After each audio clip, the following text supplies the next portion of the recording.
patnubay at gabay ng magulang ang kailangan. Maaaring may masiselang tema, lengguwahe, karahasan, sexual, horror o droga na hindi angkop sa mga bata.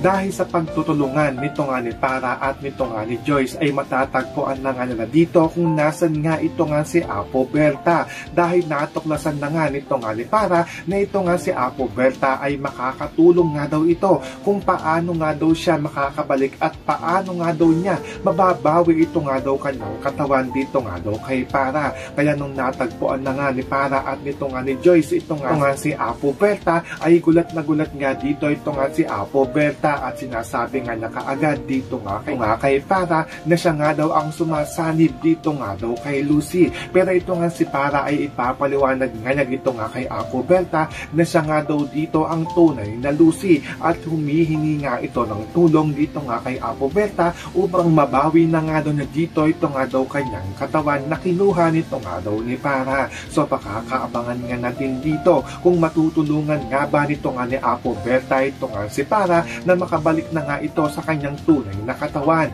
Yan ang ating mga pakakatutukan at pakakaabangan dito nga lang sa Stolen Live.